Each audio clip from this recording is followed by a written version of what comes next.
My girlfriend texted, "It was a mistake. Forgive me or we're done." I replied, "We're done." I already had the screenshots of her cheating confession. By midnight, her things were boxed. By morning, the locks were new. 2 weeks later, her friends and a fake HR email hit my phone. Original post. I'm Mason, 32M in Nashville, Tennessee. I work as a data analyst for a logistics company, which is a fancy way of saying I live in spreadsheets and I don't make decisions off vibes. I make them off patterns. My girlfriend was Brianna, 29F.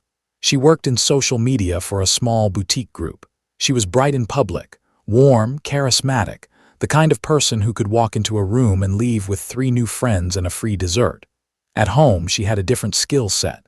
She could turn a question into a fight and a fight into a test. If I wanted clarity, I was paranoid.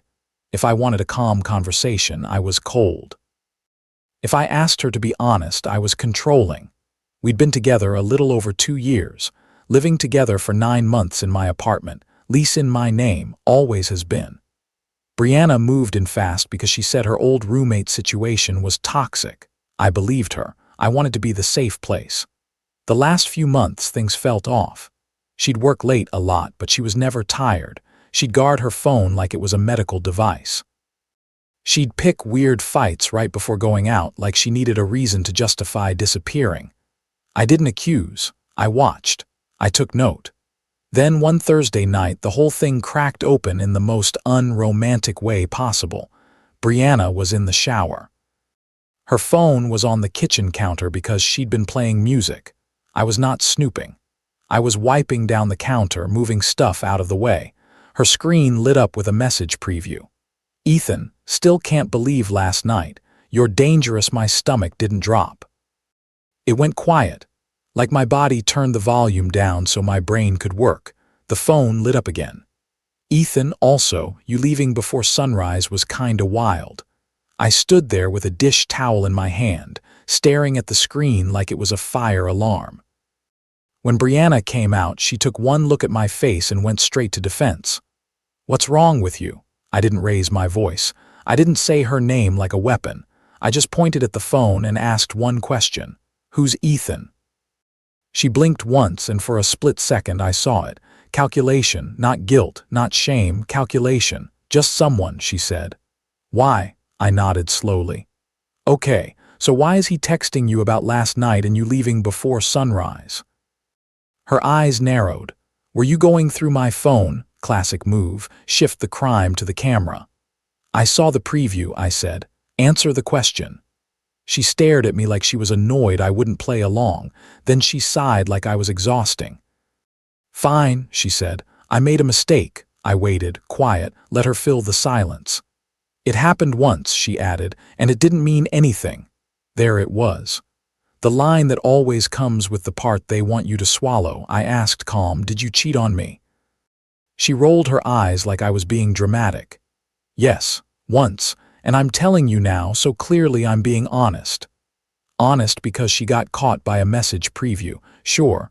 I took a breath and said the only thing that made sense.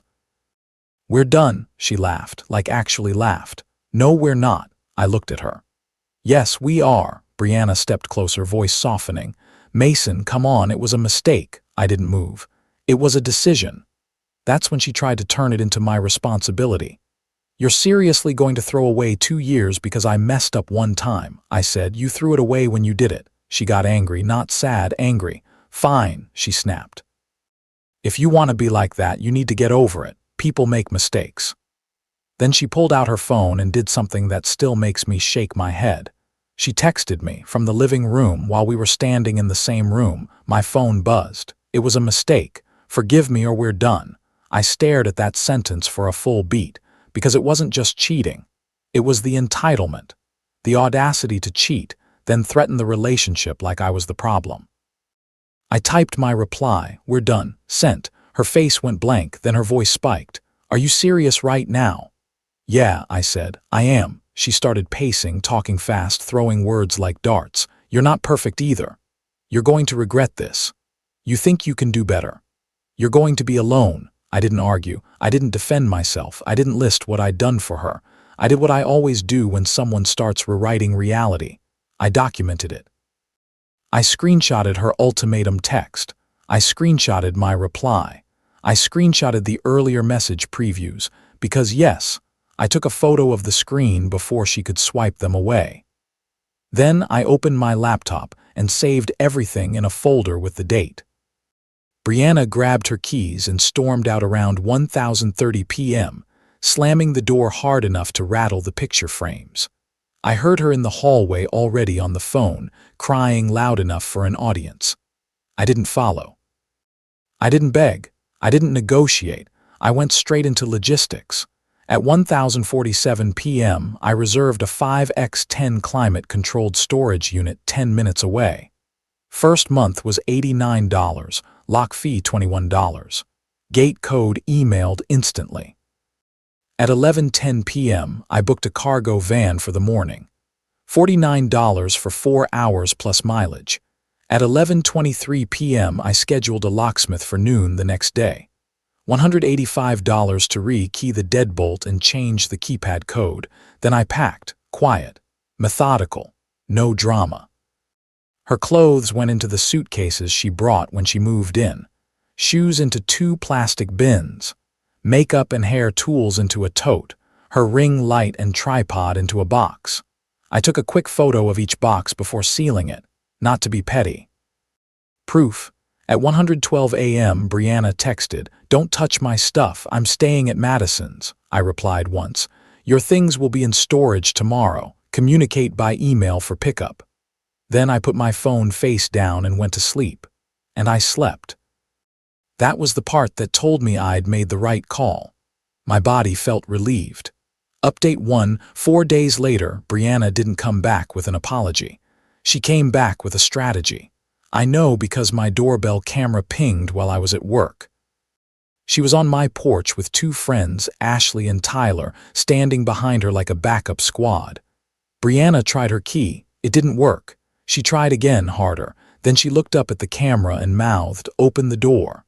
My phone started buzzing. "Brianna, you can't lock me out. Brianna, I live there. Brianna, this is illegal. Brianna, Mason, stop being a child." I replied once calm. "Your things are stored. Communicate by email only." Then the flying monkeys arrived right on schedule. Ashley messaged me on Instagram. She says you dumped her without even talking. Tyler texted, "Bro, you're doing too much. It was one mistake." I didn't argue. I didn't insult. I sent one screenshot, the ultimatum text, "Forgive me or we're done." No caption. Ashley replied 10 minutes later. She didn't tell me she said it like that. Tyler didn't reply at all. That evening, Brianna tried my mother. My mom is Karen. She's polite until someone tries to manipulate her kid.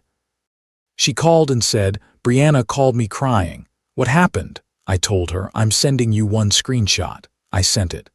Mom went quiet for a beat, then said, "Oh no, that's not remorse, that's a threat. You did the right thing." Unexpected ally. Immediate relief. Brianna switched tactics quickly. She sent a payment request for $1,300 labeled "moving costs plus emotional trauma." I declined it. Screenshot. Saved. The next day she tried the missing item move. Text from a new number, "You have my gold bracelet. If you don't return it tonight, I'm filing a police report." I replied, calm. All boxes were photographed before sealing.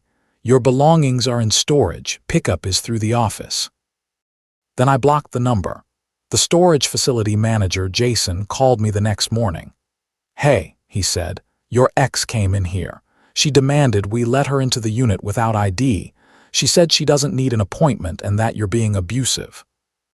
I told her no. I asked, "Did she take anything?" "No," Jason said. "She left mad. I just wanted you to know." Another unexpected ally, people doing their jobs, keeping it clean. I offered Brianna 2 pickup windows. Saturday at 11 a.m. or Sunday at 2 p.m.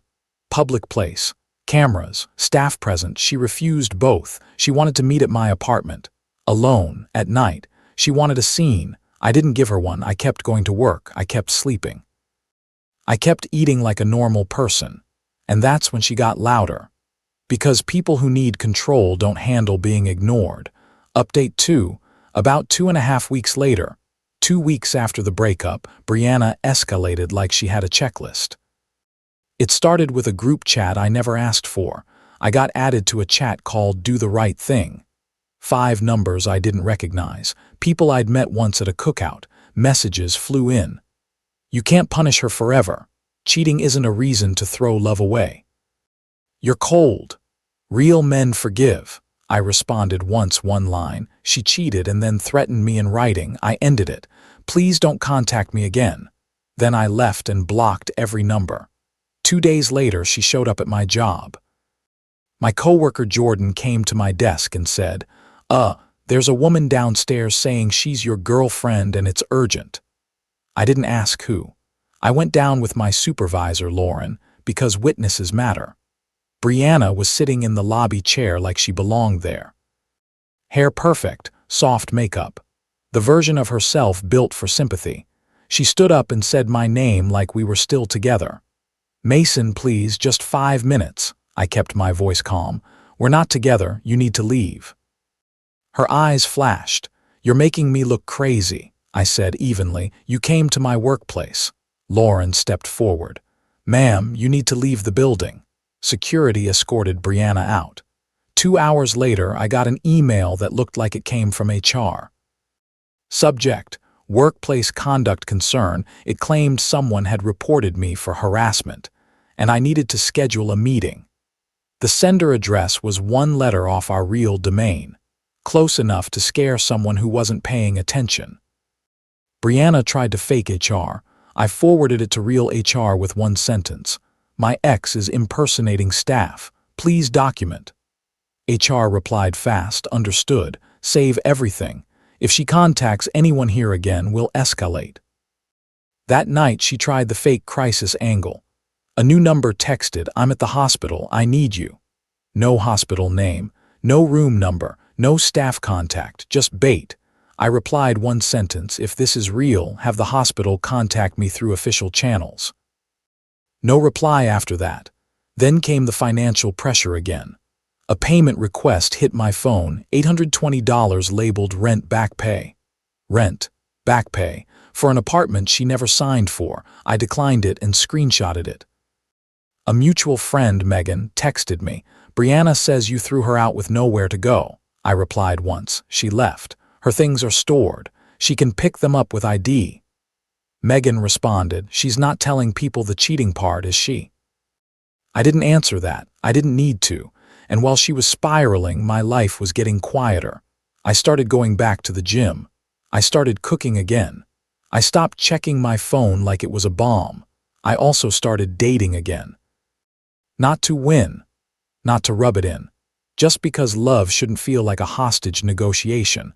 I met Emily through friends, normal, kind. When I told her I had a rough couple of weeks, she didn't demand details. She just said, I'm sorry. That sounds exhausting. No tests, no threats, no ultimatums. Brianna found out anyway. People like that always do.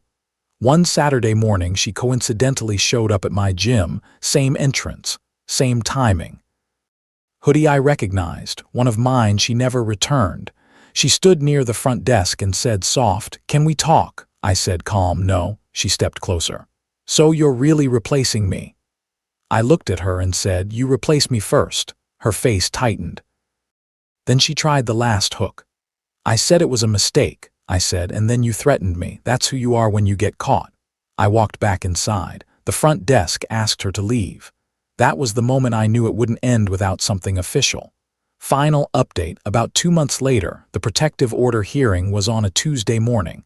I walked into the courthouse with a folder that wouldn't close. Screenshots of the cheating message previews. Her admission that it was a mistake. Her ultimatum text. The group chat harassment. The fake HR email. The workplace security note. Doorbell camera clips of her trying the key and pounding on my door. Proof of the storage unit and pickup offers. Proof of the payment requests.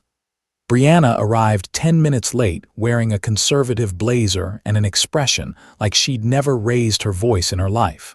Her attorney opened with, My client just wants closure and access to her belongings. The judge looked up and asked me one question. Has she been offered a way to retrieve her belongings?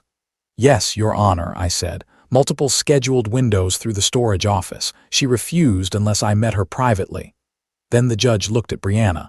Did you text him? It was a mistake. Forgive me or we're done. Brianna tried to smile. I was emotional. The judge didn't smile back. Words have meaning and threats have consequences. He reviewed the evidence. Paused on the fake HR email. Asked about the workplace visit. Read the payment request labels out loud. Brianna's attorney tried to redirect. The judge raised a hand and kept reading. Then he granted the order. 1 year. No contact. Stay away from my home and workplace. Any property exchange through a third party only. I didn't feel triumphant. I felt relieved. A week later, Brianna's sister came to the storage office with written authorization and ID. Jason called me, confirmed the paperwork, and handled the handoff. Boxes, signatures, done, no scene. After that, my life got boring in the best way. Work stabilized. I got moved onto a better project and a small raise. I stopped jumping every time my phone buzzed. My apartment felt like mine again, quiet, clean, safe. Emily and I kept seeing each other. Slow, healthy, equal, no tests, no threats, no ultimatums disguised as love. And here's the lesson I learned the clean way: cheating is betrayal. But the bigger red flag was what came after, when Brianna tried to make my reaction the problem and demanded forgiveness like a hostage negotiation. Real remorse doesn't threaten you. Real love doesn't corner you. I didn't lose her. I let go of someone who was already gone. If you've ever been cheated on or given an ultimatum like this, tell me in the comments what you would have done. And if you want more stories like this, please subscribe, like, and share so you don't miss the next one.